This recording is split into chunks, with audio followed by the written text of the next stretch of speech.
I love Yeah, to yell at Scientologists. I have a vendetta against them. So I know you guys got one in Portland, dude. That's always a good collab right there. we do.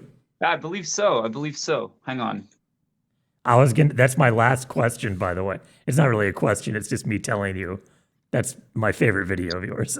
Oh, thank you. I've been Yeah. doing that for a long time. I don't know why I've never filmed it. Yeah, you guys have one off of Third Avenue. I It's would like a love to come and see brick that. building. It's Love to do super that. fun, dude. They'll close the door so fast you barely get 3 seconds of it out. But dude, one of them was so rude to me like 2 years ago. So I just started like slightly messing with them and it's just escalated a lot. Oh my God, dude, that's great. Honestly, I'm already recording. We may as well All just right, yeah, keep let's this get it going. going. Yeah. Hopefully, everything will be okay.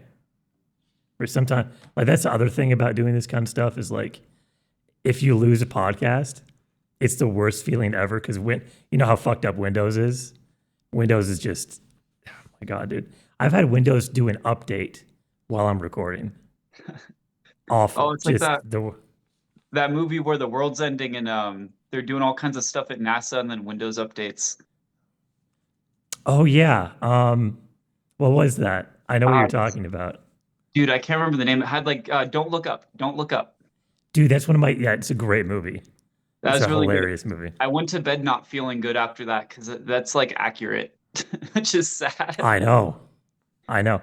Part of me worries that like I mean there's probably like some evil cults running the world, but it's probably just a lot of stupid people. Yeah, Honestly, I like think it's arrogant it's narcissists. huge groups of stupid people, and then there's like small like inner groups of like competent people everywhere. I think that's mostly how the world runs. I agree. Definitely. I've seen enough of corporate America to see it in action. Yeah. Yeah. All right. Well, let's just get into it. Hey, what's going on, everyone? My name is Michael, the chairman, and welcome to the Chairman of the Board podcast.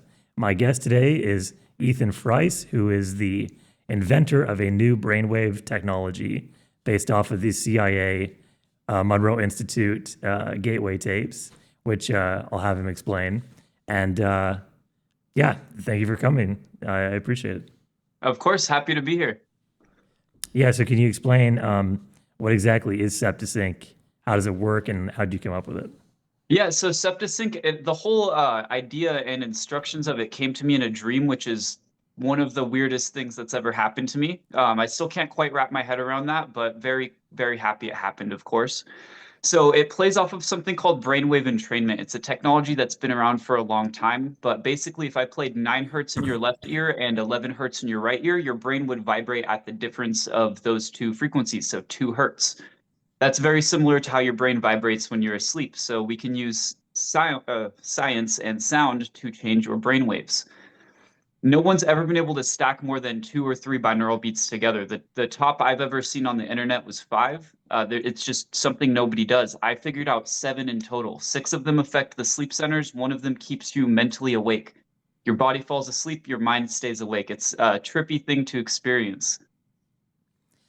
So yeah, you said it came to you in a dream, right? Which is the craziest part. I was following you from like before any of this stuff. I think did you have like another account that got banned Yeah, I at one did. point? Okay.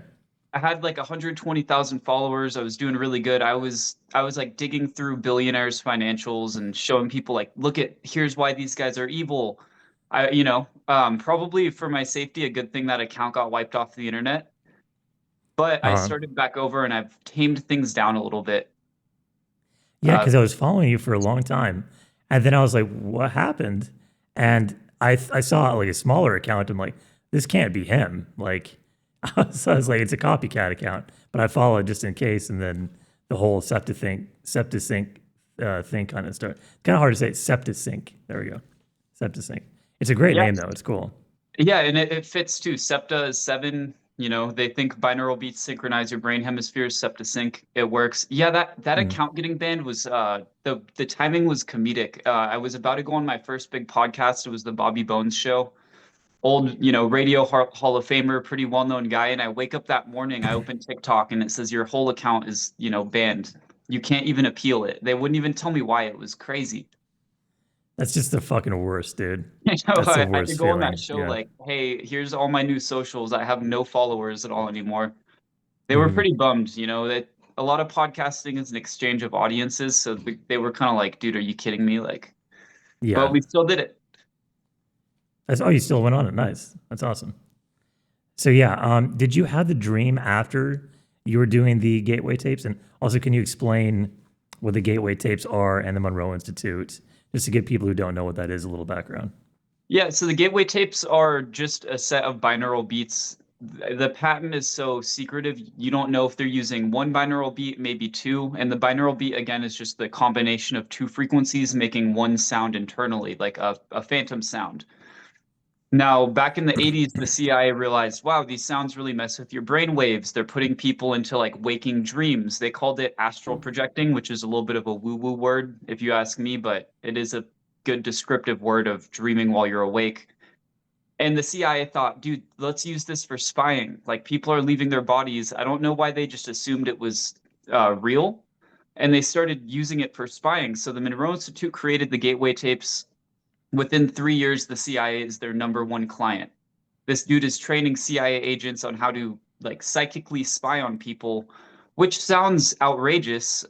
If you read the files on their website, it's also worded like it worked incredibly well, which is equally as outrageous. Mm. I had such a Isn't hard like time the making videos on that, not sounding, half crazy even, but it's on right? their website.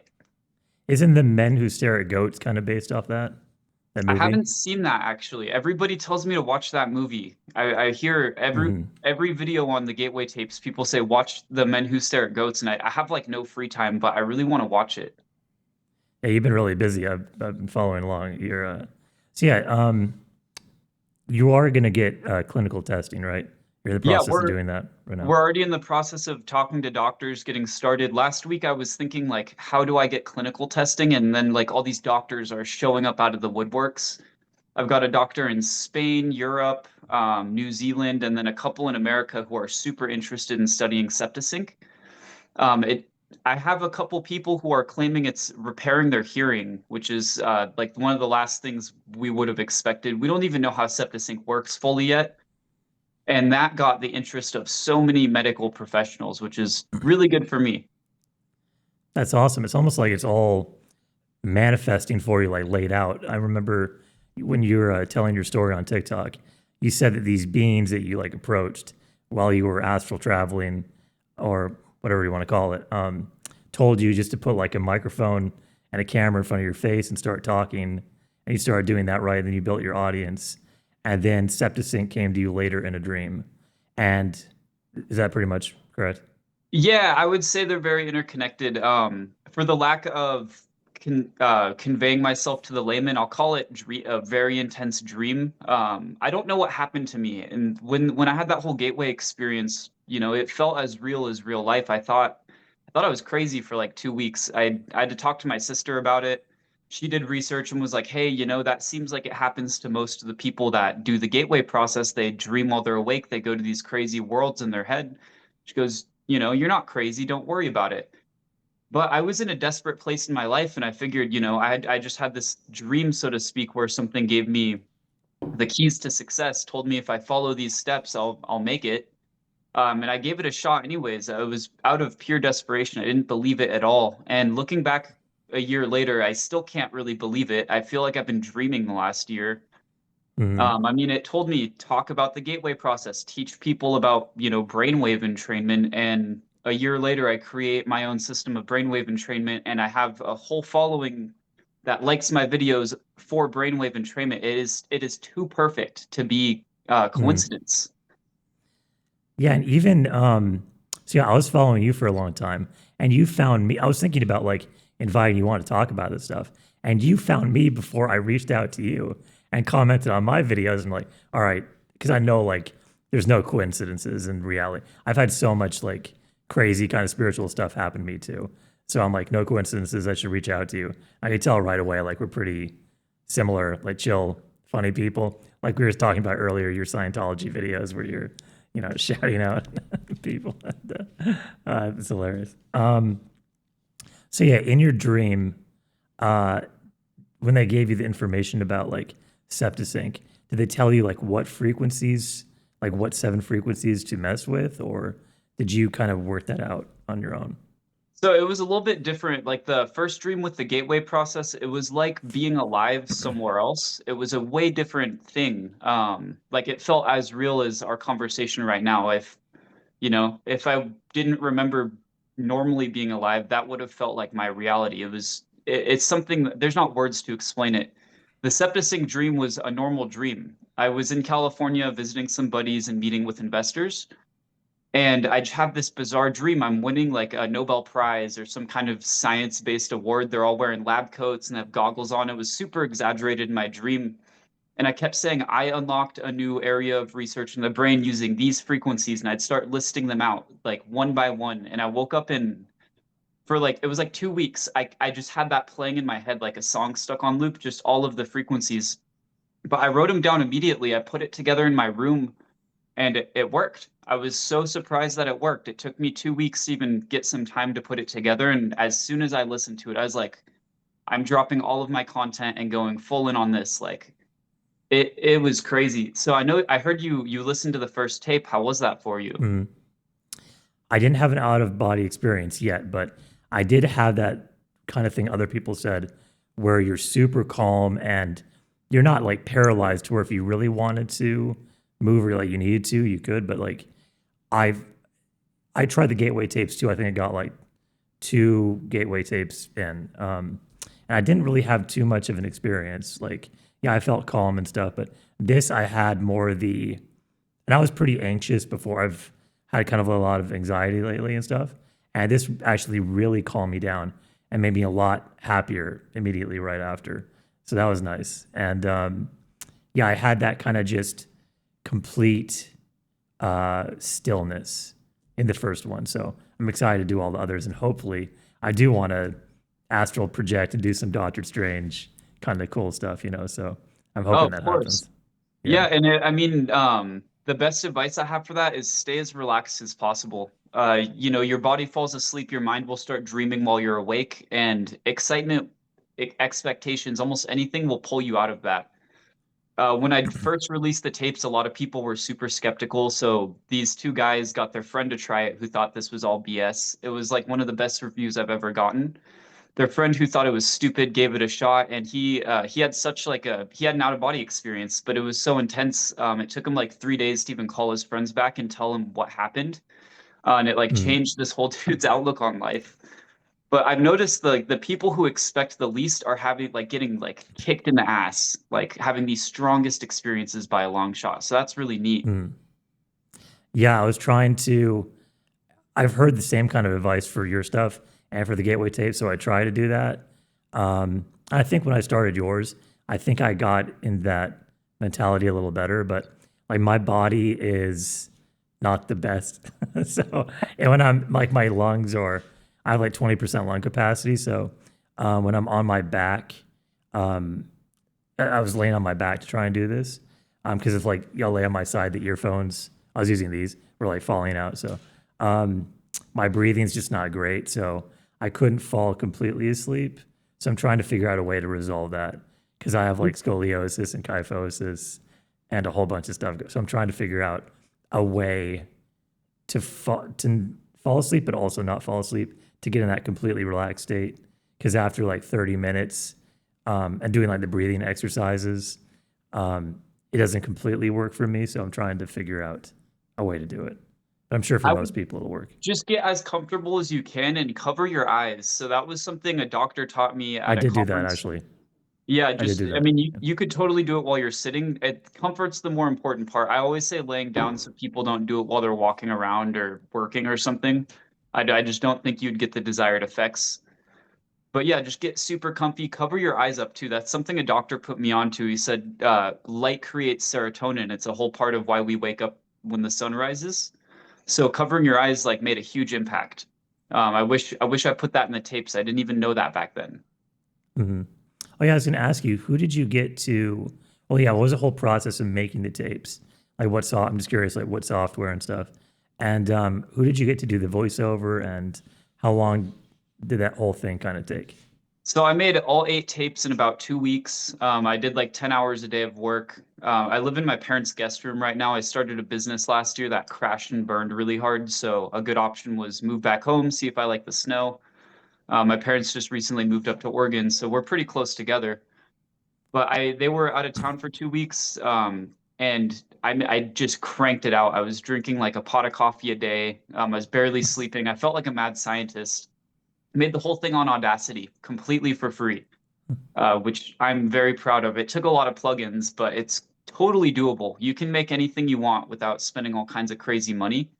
Mhm. And when I was reaching out to people for beta testing, this girl said, "Hey, I make really cool logos. I'll do it for like $10. I'm a huge fan of you." And I was like, "Sure, I'll pay you for a logo, but I'm going to give you more than $10. That doesn't seem fair." And I'm thinking that night, I'm like, I really need a voice actress. Like, I need a calming woman, like someone just super soothing. Mhm. Like, and this girl that does the logos sends them all over and says, I've always wanted to try voice acting and I think I'd be really good at it. And I was like, here's a script, give it a shot. And she killed it right away. She'd never voice acted before. She was so coachable. Her name's Siren Myron on TikTok. You guys should give her some love.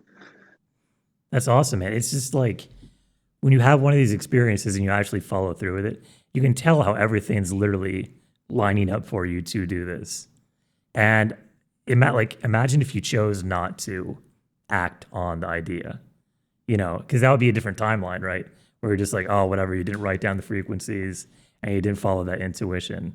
So it's cool that you're on the timeline where you're actually like getting all this stuff done. No, it's been unbelievable to be honest. It's humbling in a way. Like for my whole life, I've been a very scientific individual. I've started 6 businesses. 5 of them have failed. SeptaSync being the seventh. Funny, 7 Septa. Uh It's huh. funny how this stuff all works out. And the second I had that experience with the gateway process and watched these things actually start happening, I realized like there might be more to the world than I see.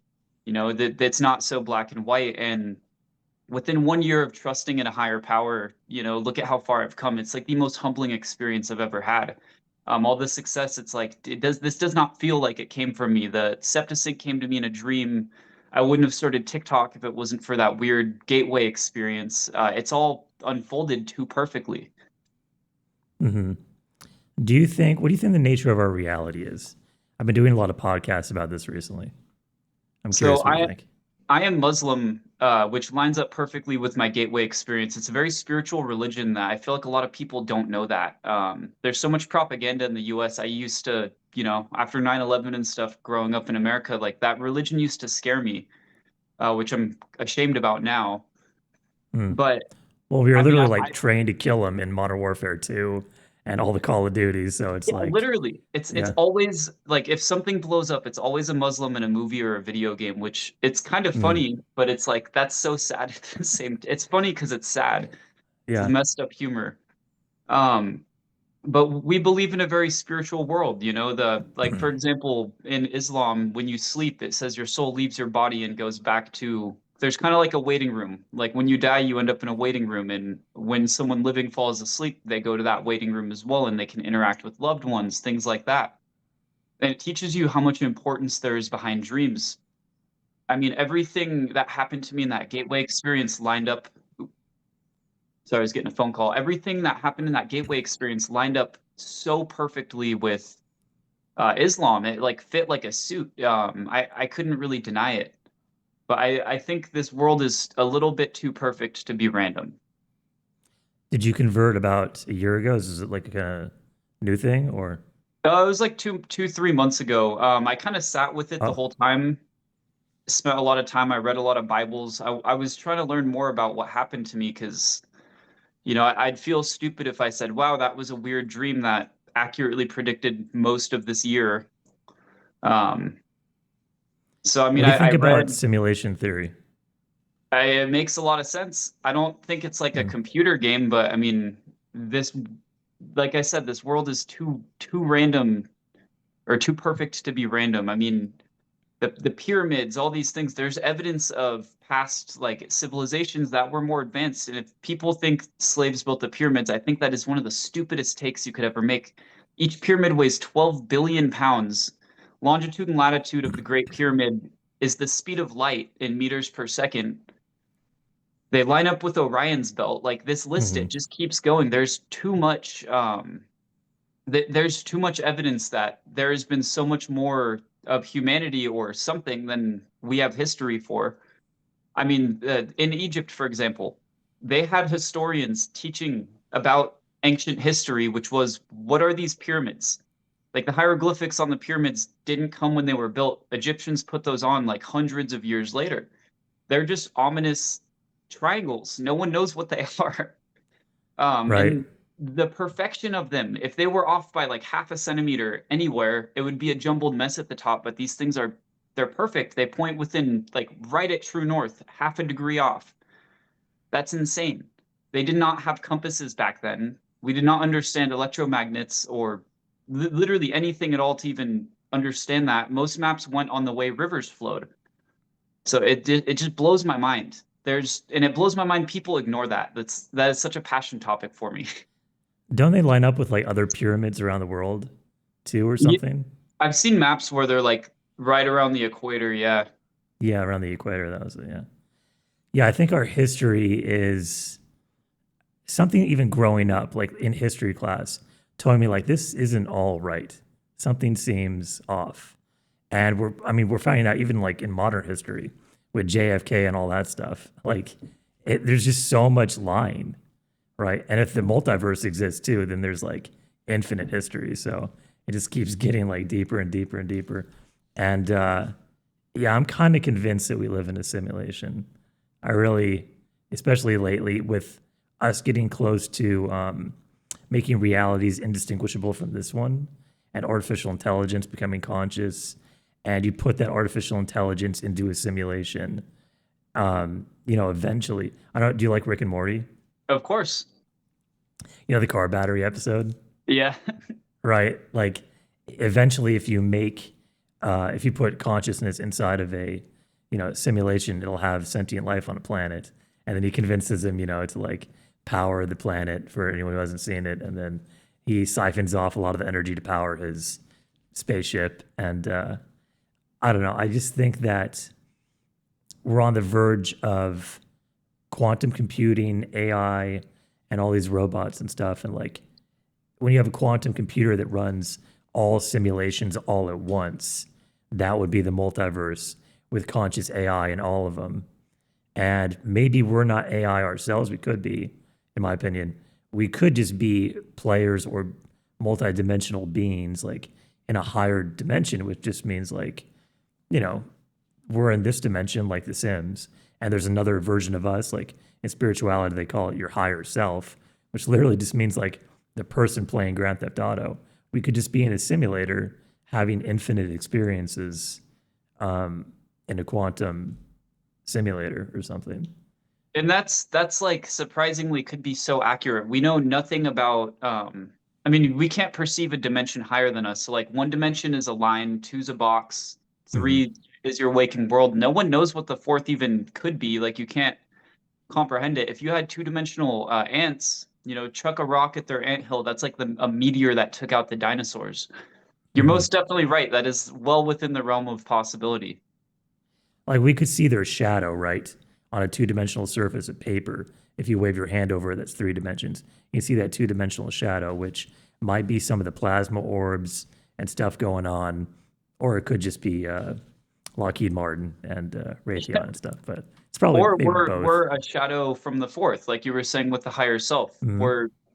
It makes no sense to me. I just, it's not something humans can comprehend. I think of it like an onion, like more on the third layer, you can't see anything above you. You can only see the two layers under you.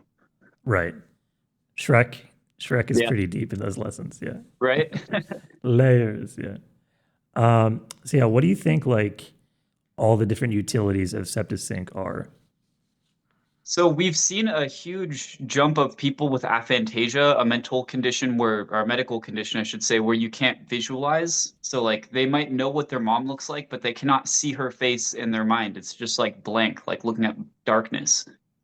I've had like probably 200 people with aphantasia reach out to me and say, I just saw for the first time. And it's like these messages, you can tell they were crying when they wrote it. They're emotional, like not typed out well kind of thing.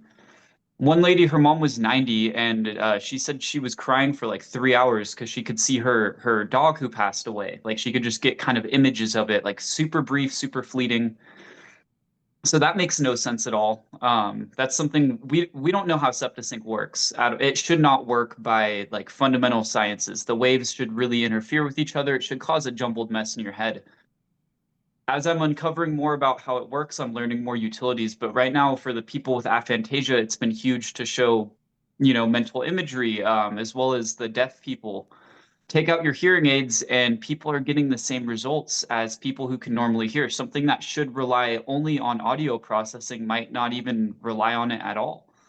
It's really Hmm. neat, and I'm just ordering a machine. It does variable heart monitoring, so it can kind of get like EEG style data, but it does it with the heart rate and heartbeats, reads all kinds of electrical signals, and it will tell you what's happening in the rest of your body. It maps out brain charts. It's really cool technology.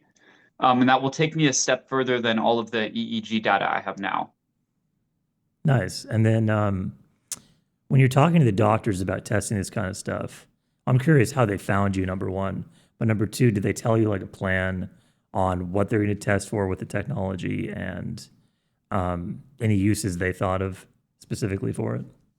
Yeah, so a lot of them found me from a medical conference or a health conference, I should say, I was just at called Biohackers World in LA.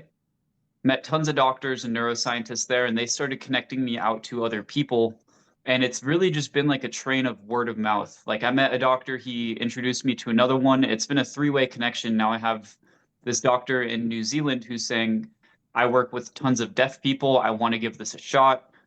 So what I'm doing right now is I'm creating case studies. If people are hard of hearing, then they reach out to me. I give them the tapes for free, and I say, I need, I had to take HIPAA compliance training and all this. I need your medical documents that prove you're hard of hearing. Have them take a hearing test, listen to SeptaSync, take another hearing test.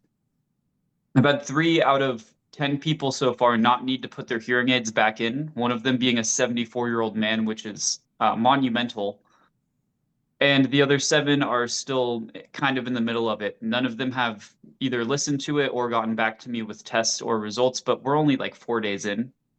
But as Hmm. soon as I have about 10 of these, I can send it out to doctors. They'll kind of sign off on it and start doing their own testing. From there, we move on to like full on research institutes. So it's kind of baby Nice. steps. Yeah, that not having to put your hearing aids back in, that's a pretty big uh like side effect. That's a pretty big accomplishment. That's cool. It was crazy. It happened right in front of my eyes too. This guy was at the conference. He was another vendor. I saw him wearing hearing aids. I said, "Hey, I just made this technology. I'll give it to you for free if you try it without your hearing aids. It takes 10 minutes." And I explained I had a deaf lady. She took out the power banks and her cochlear implants. She couldn't even tell the audio was playing. She had to look at her screen and see the numbers moving. And she had like a full-on experience. So I wanted to test it on this guy, and he takes a video testimonial and goes, "I'm not wearing my hearing aid and I can hear. Not even putting the sucker back in," and drops it in his pocket. And it's been like a week and a half, and he still has not put it back in. He said his hearing's like halfway better, which That's is great. unbelievable. It was so cool to watch that happen. Hmm.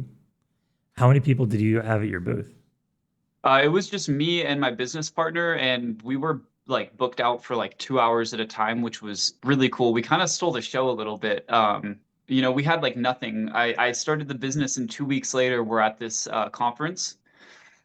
I barely, like the day before we left, I picked up my business cards, my little flyers and brochures, but we didn't even have a sign.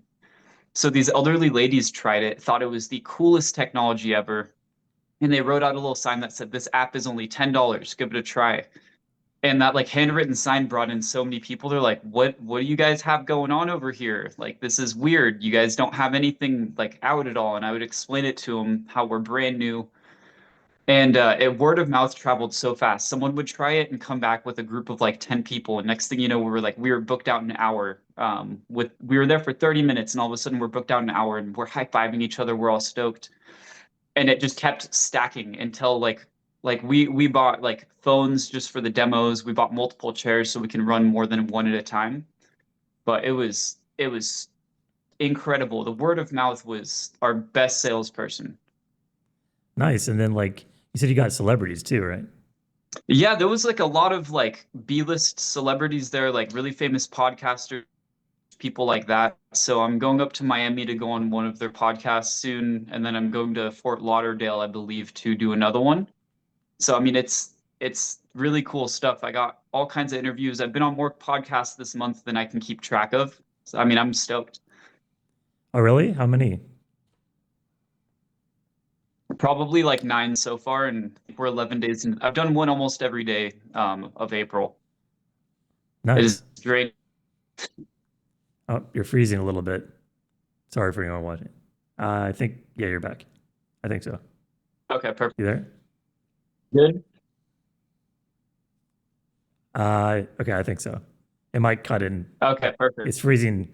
We were good for a long time. We made it like 30, about 33 minutes, and now it's kind of going back, but I bet it'll come back. All right. Yeah, So yeah, you're it's telling me usually like, like I have decent internet. um, yeah, on TikTok you're talking about like um, how some big like music labels have patents similar to your technology, and what do you think they're doing with them? So this is like the scariest thing ever. And I've realized after reading this patent, I have fallen victim to this before. They use the one binaural beat, similar to what the gateway process uses to put people into those out of body states, but they use a much hertz. It promotes like creativity, good feeling, interest, rather than making you relaxed and sleepy. They hide these in music. And if you're wearing headphones, your phone knows and will play a separate track with a binaural beat behind it that makes you more susceptible to music you might not normally like. So Mm. I listen to a lot of 90s rap, like Ice Cube, NWA. I'm really white. I get funny looks in traffic. I don't know why I like the music. I just do. Makes me feel good. And I heard a Future song on these like new headphones I bought for SeptaSync, and I was like, wow, like I hate Future, but this song's really good. I listened to it in my when I was driving into town, and I literally pulled over on that like it's a rural highway, so I just pulled over on the side of the road and like took it out of my playlist. I was like, this song's terrible. Hmm. And I kept driving, and then I realized like I like it when I'm wearing headphones. I tested it again. I put on the headphones. Great song. Listen to it in my car. Terrible. The beats have to be wearing headphones, and they change your brainwaves enough that it makes you like music you wouldn't normally like, and that freaks me Mm. out. How many songs I have in my playlists I don't actually like? They hit me the right way with the brainwave entrainment. That's terrifying. 100%. Yeah. Like for the past couple of years, I've been very aware of what kind of music I listen to because when I learned about the power of the subconscious mind and lyrics and frequency and how easily influenced we are because like your subconscious mind is always recording. I was like, what are these lyrics I'm actually listening to? Because like, when you listen to most songs, you don't really understand most of the lyrics. It's just kind of like you're following along with the beat. It's usually very hypnotic, which is, it makes sense with the technology that they're using. And when I really listen to the lyrics, I'm like, oh, these are fucking terrible. Like, I don't want this in my subconscious. And it made me realize, like, oh, maybe that's why I'm dreaming about that stuff or thinking this certain way. Because, like 95 or 90% of our daily habits are controlled by our subconscious mind. And I'm like, that's like the most valuable asset we all have is our subconscious because that controls our 10% conscious activities. So I've been very kind of wary of what I listen to too. Like I used to love AC/DC and I still listen to some of the songs, but like singing "I'm on the highway to hell," repeating that over and over again. That's like saying the affirmation "I'm going to hell" over and over again. It's not really a great idea to keep chanting that. Yeah, when I put some of that stuff together, I changed a lot of my music from like Eazy-E to like Wu-Tang, a little bit different subject matters. I mean, not all of it, but Wu-Tang's a little bit deeper on the lyrics rather than the crime side of things. But I know what you mean. I took some music out too. Like a lot of the songs I listen to when I like to go on the racetrack and stuff, they put you in a good mood, but it's so negative. Yeah, a lot of it's pretty negative. Like even pop music, like Taylor Swift, it's all which I've personally just have always hated. Um, like all her songs are just negative. They're just purely negative. Like they're upbeat, but it's like training women to hate men objectively, pretty much. Interesting. The Andrew Tate effect. Yeah, like the opposite, right? Um, yeah, I was gonna ask you too. What was the? This goes back to like you getting your TikTok account banned. I think if this was on the other account, what happened with P Diddy? What was that whole story? Okay, so this is like one of the scariest things that has ever happened to me. So right when I started blowing up on talk, I reach out. He was an hour away from me in LA. He's like, I'm a manager. I'm really connected. I can get you to these like Wait, sorry, parties. hold up. It's And kind of lagging. but now, Hey guys, sorry about the cut there. Ethan's Wi-Fi is having some trouble. So yeah, Ethan, I was gonna ask you about P Diddy and what's that whole story going on there? so when I was new to making content, I got a new manager who I, greatly needed. I had no clue what I was doing, and he tells me Diddy's about to get in a lot of trouble. 2 months, give or take. Make videos on this guy, you'll be early. And I started researching. There's a huge rumor mill about this dude that's been going on for like 20, 30 years. So I'm on it. I start making videos. I start roasting this guy. I'm going through his financials, his stock buybacks. I'm showing corruption in everywhere I could find. And I'm pulling an all-nighter playing video games like any 23-year-old does. And I get this pound on my door at 2 a.m. Like I thought it was the cops. They were like, bang, bang, bang. And I go answer the door, and it's just this dude, like not even a very scary looking guy. And he just says, like, you need to stop posting those videos on the internet and you need to delete all of the ones you have right now. You're doing nobody any good. And he pretty much just turns around and leaves.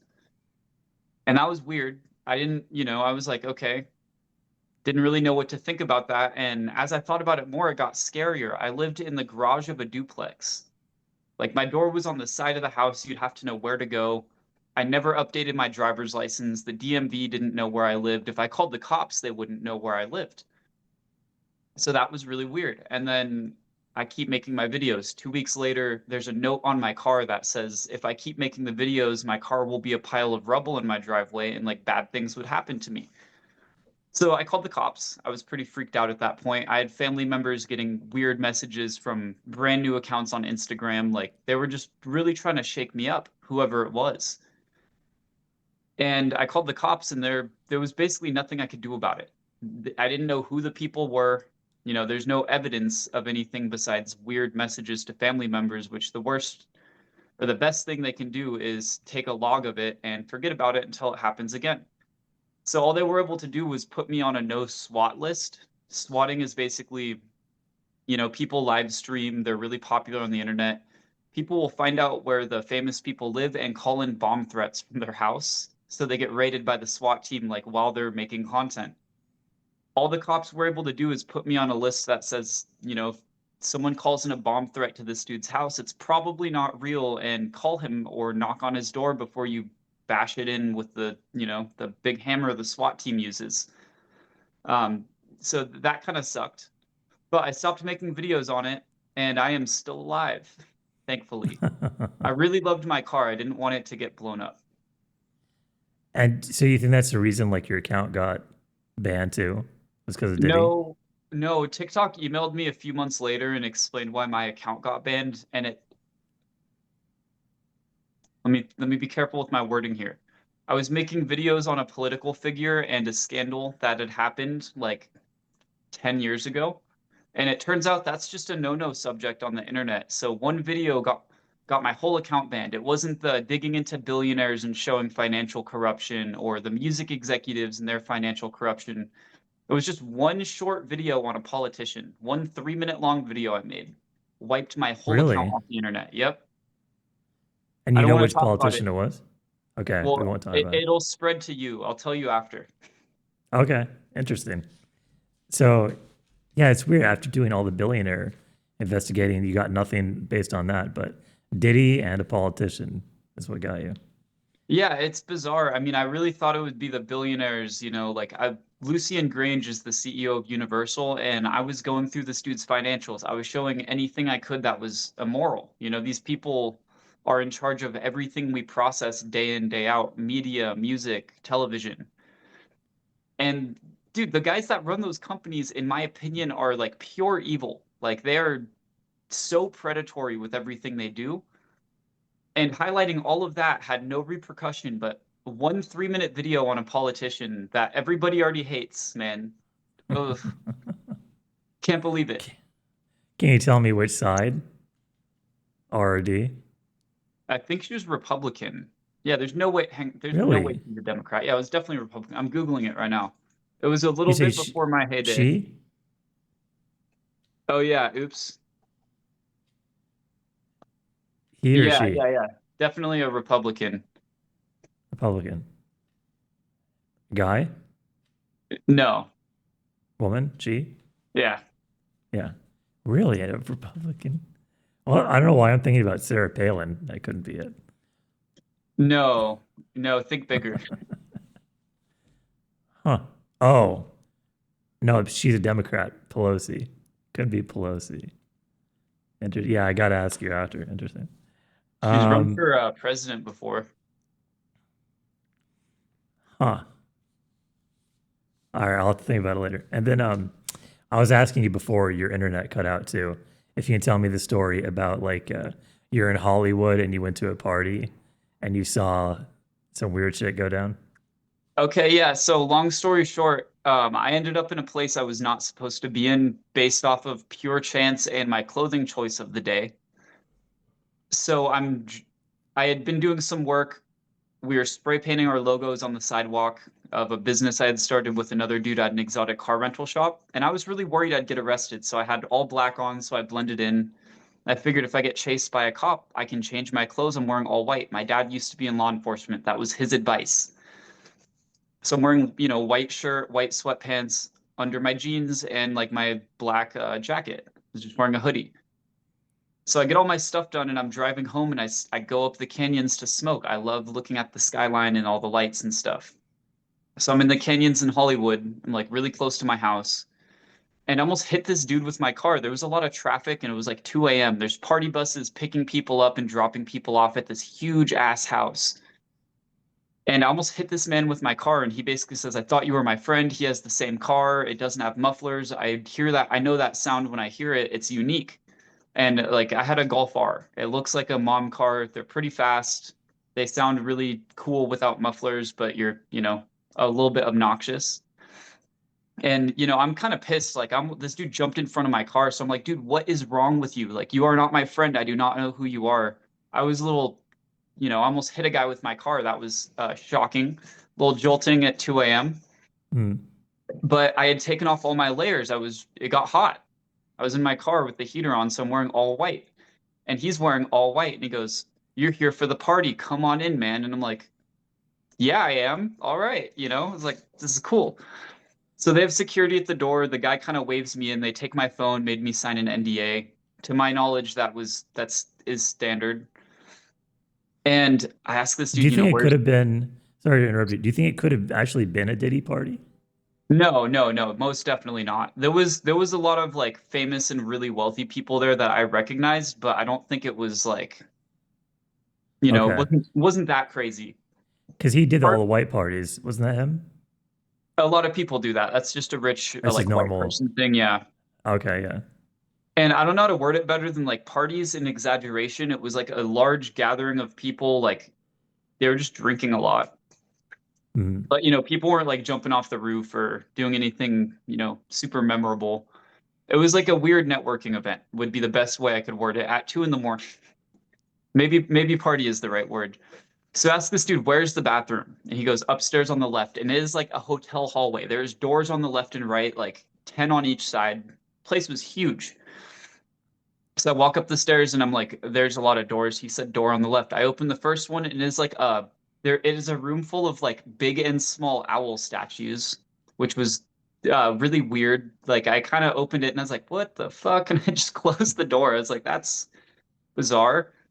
It wasn't like they just liked owls. It was set up like a shrine. Like there was a little like stand and Hmm. the owls were doing like a semicircle towards you. It was just really weird. And I was like, It's like I didn't really, Bohemian Grove, right? huh? It's like Bohemian Grove. Yeah, yeah. Mold Nick, It the Owl reminded me, God. It reminded me of that a little bit. Those rich people and Hmm. owls, I've never understood that. Like Drake's brand is the, the owl. So you see it everywhere. Like once you see it, you can't unsee it. Hmm. And I open the next door and there's like dudes in cloaks. Like you watch Star Wars? Yeah, yeah. You know the Emperor's guards, how they wear like the red cloaks and they have the cool Uh-huh. mask? Picture that, but without the mask. They're just like wearing cloaks. And oh God, I hate telling this story. I'm gonna stop telling this on the internet after this podcast. There's like four of them in a circle, and there's a dude laying on the ground that I recognized as like a famous artist, like a very decently famous artist. If you're under like 25, household name. And Wow. there is another dude's like popping a squat over the artist laying down, like you know, I literally, this was like a 3 second thing. Like, I remember this mostly on memory. Even when it happened, like, I left the house really quick and I had to put together, like, was that who I think it is? Is that what I think was happening? I opened the door and, like, three of them just immediately look at me and I just closed it. I was like, whoa. Like, it was like the flash of what I saw, like, ingrained in my head. Like, I uh didn't even have time to process what I saw. I just started walking out of the house, like, I went like this to the security guard. He grabbed my phone. I took it and I took one step out of that doorway and I just started running. Like I was like freaked it's out and like people were laughing at me. They knew exactly what they sent me up there to. mhm. It was It's weird. like it's like what your shirt says. It's like, hold on, partner, I'm overstimulated. Yeah. It's I probably want this pretty stick. I like to overstimulated. wear this when I go on shows and stuff in case I get Uh, nervous. yeah, yeah. So you said there's a bunch of celebrities there, and it's so you think it's like a pretty common thing a lot of celebrities do is just crazy, weird shit. Yeah, and it's all NDA protected. So what I've learned from all my research on figuring out what happened, like what the hell was that, is that is like very common with really rich and famous people, like NBA players. You'll see a lot of like that really weird side of sexuality because Hmm. they're around like the hottest women in the world, like models and swimsuit models and like, pageant winners and stuff. That's got to get boring after a while. And then they start jumping to like really sadistic, like, ways to relieve yourself. Uh, So that's all I think it was. Like, I think they're just some weirdos behind closed doors. the owl statues make it seem like a ritual, though, and Yeah, we're learning more about how like all the the hoods ritual too. stuff. Yeah, the hood's right. That's like because now we're both like into spirituality and stuff. And I mean, normal people are learning about how a lot of this stuff is like they actually really do, whether it's real or not, they actually do rituals, like strange praying to owl gods. Like Bohemian Grove is a real thing. That's Me and my like buddy tried to insane. get into there once. Oh, really? Yeah, it didn't work. He comes from a really wealthy family. His brother-in-law is like a quarterback of an NFL team. So we were Hmm. like, dude, he called him. They made him pay like $1,000 to go to some meeting and then basically said no. But we were so Uh-huh. curious. We wanted to know, dude. We're gonna sneak cameras in there. Nice, man. Yeah, you're pretty adventurous, it seems like. You've done a lot of crazy shit. Yeah, I put myself in some weird situations. I'm straying away from that. Uh-huh. Yeah. Yeah, once you got Diddy on your ass, you don't want Diddy on your ass literally. Literally or metaphorically. Yeah. Uh so yeah, what are I was gonna ask you like based on all the stuff we're talking about, and you research conspiracy theories a lot. Like what are your top five rabbit holes people should start digging into? I think the CIA's work in remote viewing is one of the craziest reads that you will ever find. There are follow-ups from like the National Institute of Medicine that shows that like remote viewing works. Now, remote viewing is literally closing yourself into a closet, closing your eyes and imagining somewhere else and then drawing what you see. And for some reason, like a very small handful of people do this very accurately. You type in remote viewing CIA files, click links from their website, and you will see examples. This guy, his target was a yellow house with a chimney, something super easy. They put this dude in a dark room and he draws a yellow house with a chimney. It's like, okay, maybe he guessed that. And they kept doing it over and over. And some people can repeatedly like see photos in sealed envelopes and draw them from a room across the United States. My favorite example was when they were first testing it out, they had Stanford heading up the remote viewing research. And they tell this guy, remote view this military base on the other side of the country. This guy does it. He's drawing these, underground rooms with files, and it's super elaborate. That didn't exist. And there just was not an underground area of that base, but they called anyways to check. And it turns out that there was, in fact, an underground area, and it was top secret. It was where they stored files, like declassified files. This dude knew that. That's crazy.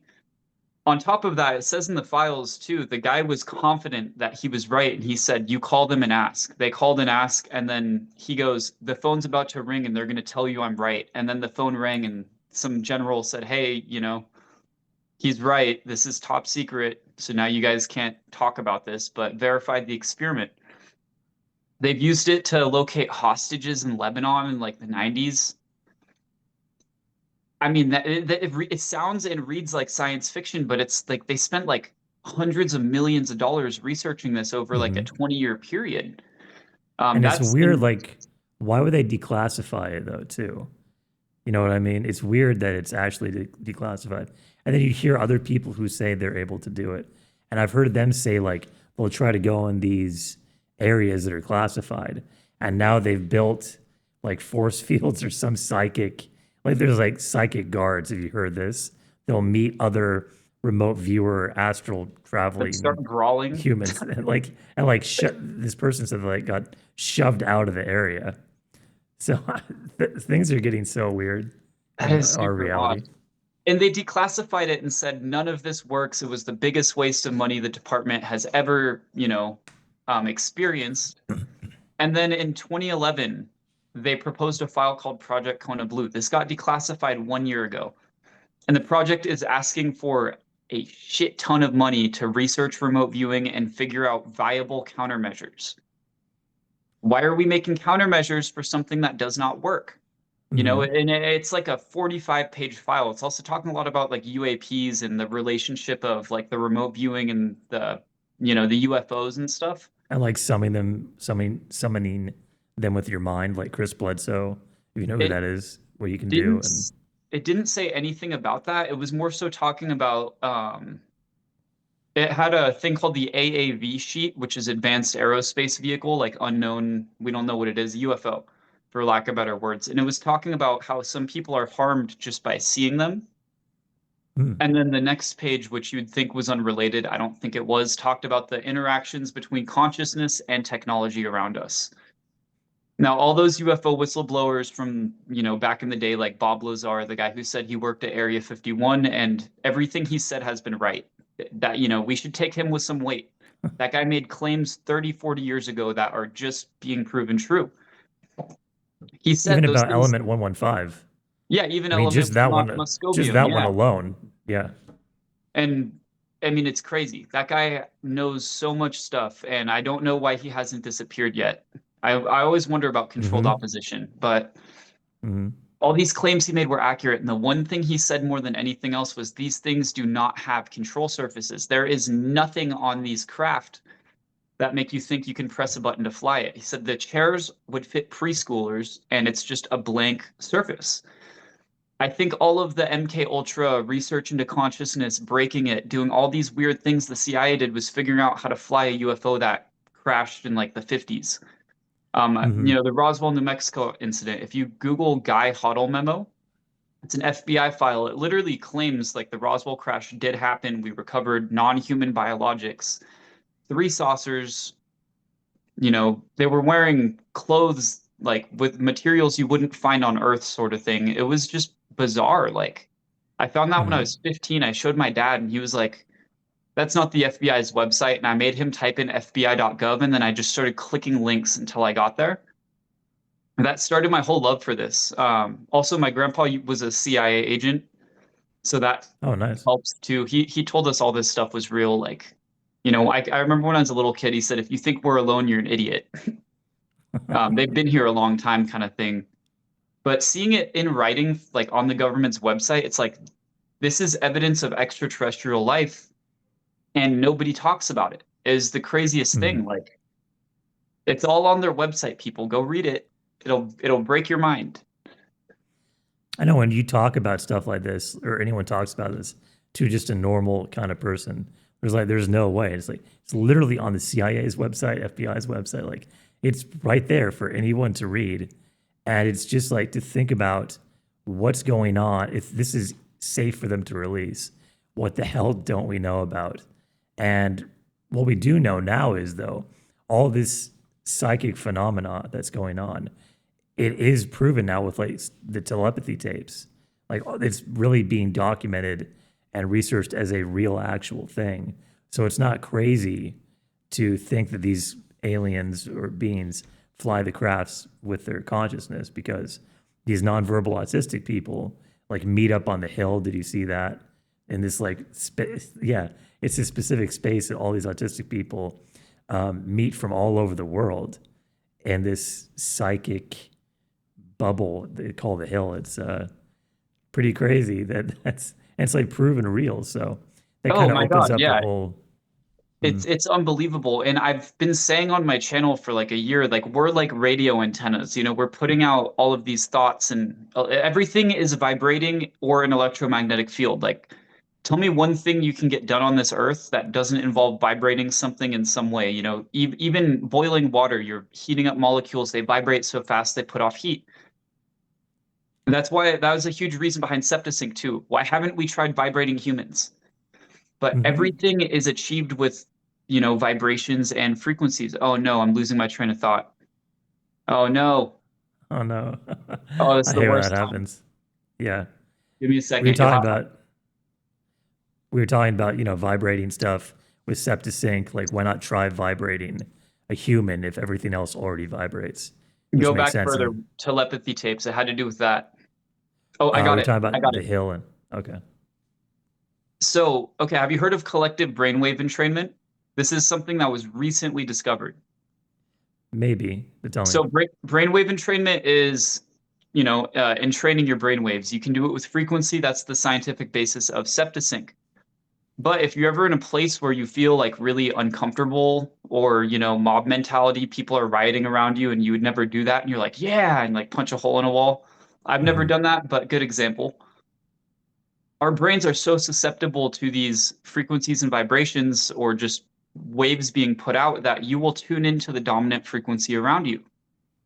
It's collective brainwave entrainment. Instead of using frequencies to do it, it is somebody else doing it to you. So if you have people you really just do not click with, your body's nervous system is reacting to something that you cannot see or perceive coming out of their head. It is just bizarre. And I think that's the reason I've been saying this for like a year. You look at someone in traffic and they snap and like make direct eye contact with you. I do that to people all the time. I'll just be standing there and I'll just look and I'm staring right at somebody. And I've tried to like pick up on it. Like, am I getting a warning sign before that happens? Does my body tell me in any way? And it's like, I'll be cutting carrots at the soup kitchen and I'll just turn around and I'm staring like eye contact with somebody. There's no Hmm. warning sign, but I think those fields pick up and interact with each other. And if that's the case, then someone being psychic is not so crazy anymore. They're just really sensitive and have more of a perception of what we can't see. This just kind of got me thinking about like autism and people who are neurodivergent.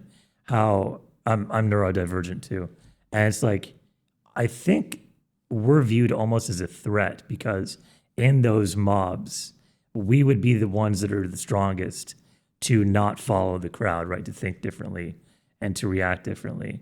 And I think that's why a lot of us have been suppressed and kind of ostracized from society because we don't fit the normal 9 to 5 mold where we're told what to do always. And I think a lot of people like you and I and other neurodivergent people are kind of on the rise now because we had the tools and availability to not have to go into that same framework anymore. And I think the future is going to thrive because I think neurodivergent people are like, it's like the next step in human evolution almost, just to be able to not fall into that mob mentality anymore and empower the individual. I was talking about this on one of my other podcasts about like how communism is bad because, you suppress the individual to uplift the many, and capitalism is bad because it's, what did I say about capitalism? I said it perfectly, but that's not obviously the perfect answer either. But like if you empower the individual, that's uplifting everybody all at the same time. And I think the best kind of individuals are those that aren't stuck in those patterns of just because everyone around you in the group is doing something, that groupthink. The best kind of individual is one that's able to think for themselves and bring new ideas to the table, you know?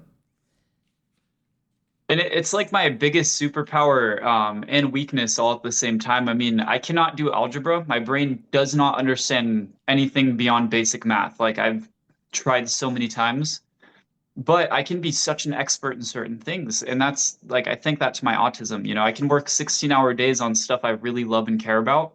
Hmm. And I'm happy. It's like the only thing I would want to be doing versus working a job for somebody else. I would rather die purely out of principle. I hate that so much. They'll Me too. literally just tell you what to do. It's like my cells reject the idea of it. The most Same. unhappy I've ever been was just working. I mean, it's crazy. I Hmm. love working, just not for other people. It's something about that feels so wrong. I'm curious, like when authority figures in my life would tell me to do something and I didn't want to do it, I always had like a laughing response. Maybe that's why I'm a comedian or something, but did it make you laugh? Oh yeah, anytime I'm uncomfortable, I laugh, which is Uh, really funny. I laugh a lot. I'm a pretty like happy person, but in like super uncomfortable or scary situations, I always laugh, which is like mm, off-putting sometimes. yeah, probably like funerals and stuff like that. Not great. Yeah, I remember Yeah. like I got fired from an old person's home I worked at. They were just cutting staff and they knew I was popular on the internet. They're like, "You have money, you're the first one to go," kind of thing, which Mm, was fair. I understand it. A lot of the people there needed the job to survive. But I couldn't stop laughing, dude. I was trying not to. Like, I would chuckle a little bit and I would be like, I was trying not to laugh so hard. And I was really sad. I was like, I love these old people. I don't want to leave. It's the best uh, job I've ever had. And like, every time the lady didn't look at me, I would kind of like do this and I would just be like trying so hard to keep a straight face. It's such an awkward response to have. I don't know uh, why I do that. yeah, no, I do the same thing. Um, so yeah, I was going to ask you too, what is the name of your website again? And like, Uh, what does it mean? Virya, Vera? Virya, Virya. yeah, it means being a diligent human every day, doing the right thing, even if you don't feel like it. Really? I never had heard of that before. Yeah, there's a second meaning to this word. I will tell you. I'll tell you this is good. So that's in Uh, Sanskrit, being diligent, but in like ancient Hindu, like super dead language, you have to look to find this. It means semen, and I thought that was so fucking funny. of course. Of course. Had to put the Ethan touch on there. Yeah. Yeah. Um, so yeah, you mentioned how you're like giving away 10% of your profits to charity. And how's that been so far? Dude, it's been really good. It's really hard to keep track of week by week. At first, when I wasn't making like didn't have a ton of cash flow coming in, it was like I was donating to GoFundMe's, people in Palestine, usually like families, moms and kids, stuff like that. Everyone deserves to eat. But as it's picked up, like I cannot keep track of like all the payouts, so we're just doing it month by month. So we fed like 55 homeless people in LA. There's a girl that's local to me I met. She's like 5. She has optical brain cancer. So we've paid like over a quarter of her medical bills. And it's really good. So end of this month, I just brought on my CFO. He's a close friend. We've done business together in the past. He's really about the donating too. So his only term was, I want to dictate where half these donations go. So now he's working with people, finding, the best uses for our money where we know it's going to go to people, not someone's salary, which is really good. That's awesome, Ethan. And then I saw like you were working with a food kitchen in LA, and you're giving away chicken curry, which I was wondering like to homeless people in the street. I was wondering like, were you worried you're going to give them diarrhea though? like a bunch of homeless I didn't even people think shitting about on it, them. to be honest. Yeah, Didn't even come to it's like, mind. I when called I was so watching the many, video, I was like, what if they're all going to start shitting their pants? dude, I called so many restaurants and I was like, can I get 50, like 60 orders of soup? And they were like, dude, we're not doing that. That's going to take 3 hours. And I was like, okay, let me think about this. Let me think about this. And I was like, I need to call somewhere that's not owned by white people. So I called this place. I used to sell them produce back in the day when I worked at a produce sales place. I was their produce salesman. So I called them. I was like, I know these are good people. And they were like, give us 1 hour, but you have to pay for it up front. What if you don't show up? And I was like, dude, more than fair. And they went the extra mile. Like each bag had like soup and the right amount of forks and napkins, so we weren't like fumbling. I could like each bag grab a soup, grab a fork, grab a napkin. They went the extra mile. It was really great. Electric Karma on West Third Street. Go buy their food. They're good people. Yeah, that's awesome. It's really cool that you're doing that actually. And then you want to actually open up your own soup kitchen too in the future, Yeah, right? that's my dream. I worked in a kitchen for like the last year. I was a server at an old person's home. I couldn't do corporate America and make all this content. It was too much. So I got a bit of a normal person job. Realized I really like working in kitchens and I liked feeding people. Helping the old people made me love humans a little bit more every day. You kind of lose that in corporate America. You see so much bad in people. And Mm. once I stopped working there, I was like, I want to keep doing this. So I volunteered at a soup kitchen 3 days a week. The chef kind of takes me under his wing and teaches me like different ways of running it. So I've learned one end and now I'm learning the other. Unfortunately, I have some health issues and I am so busy. I barely have time to do this. But I'm trying to be there at least 3 days a week just to get the learning in. And it gets to feed the local homeless people. They're super nice and most of them have very cute dogs. So wins all around. That's awesome, Ethan. And yeah, what kind of other products do you think you'll be working on in the future with SeptaSync and frequency technologies? So I have to learn more about how it works before I kind of dictate anything. But just from being Mm. at one conference, I had to cut it to a demo tape. People can't lay there for 30 minutes. I pulled all my EEG data and it says the average person enters REM sleep around 15 minutes in. So I thought, okay, this is perfect. 11 minutes. People will So get you all the wait, sorry to effects. interrupt you, but you can actually prove that people, while they're still awake, are entering REM sleep while Yeah, awake. and you just go off of EEG data. Wow, okay, We haven't that's kind of a even, big deal, isn't it? yeah, I mean, it's possible. That's Mm. been possible for a long time, but it's never been so Oh, fast. Like within 1 minute of SeptaSync, there's a stillness chart on the first EEG I used. It's like an at-home EEG, which I was really worried about the results. But if you research it, people use these in like full-on like FDA approved clinical trials. So I'm like, that's good for me. I had a lady just lay down for 30 minutes, rest, and her stillness would go like this, way up, way down, way up, way down, like 5 minutes in between. With SeptaSync, within like 1.5 minutes, it hit 1% and stayed there until the very end. So it was kind of just the average of how long does it take for the brain to start dreaming when people's bodies fall fully asleep. And 15 minutes seems to be that sweet spot.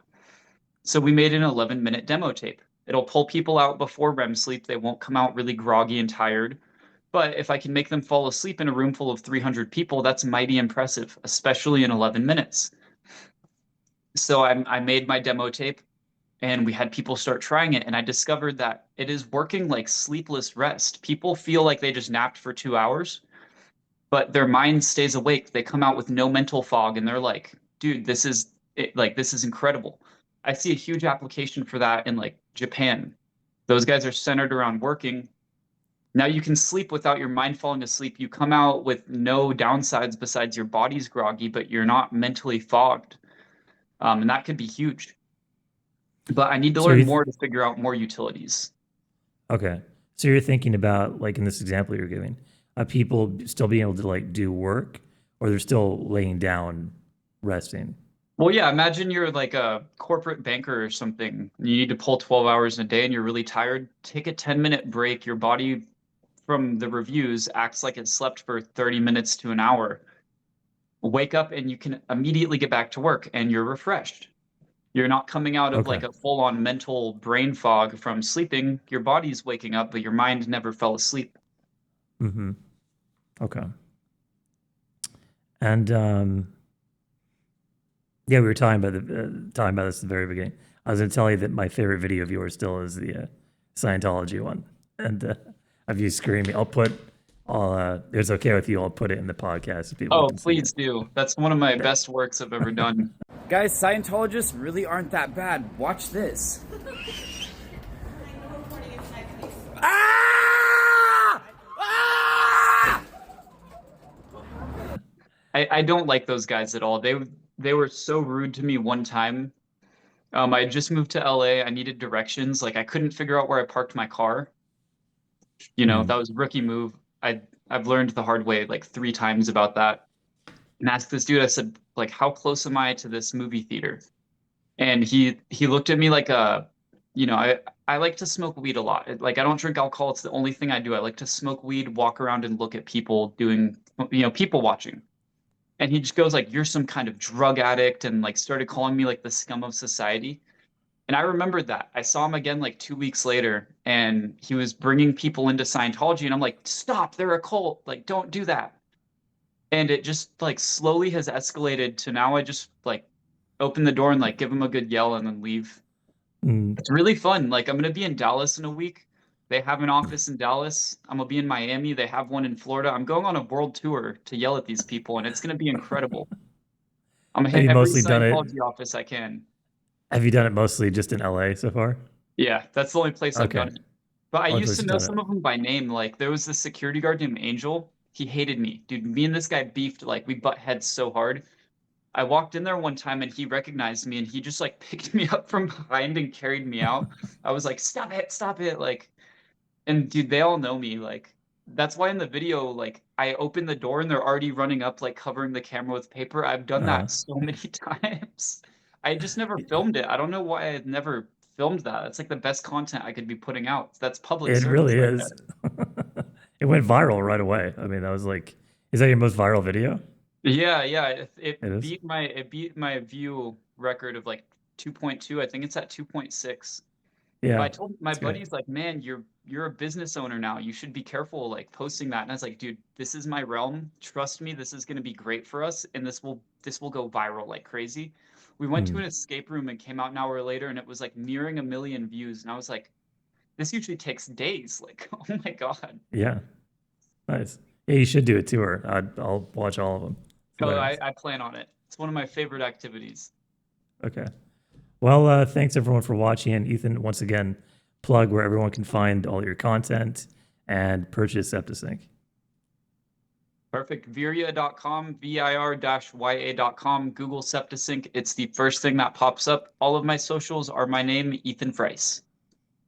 Awesome. And then check out michaelthechairman.com. I got all my podcasts, my stand-up, and my Substack with my articles on there too. So thanks again for watching, everyone. And thanks for joining me, Ethan. And Thank we'll you see for you having me. guys in the next episode.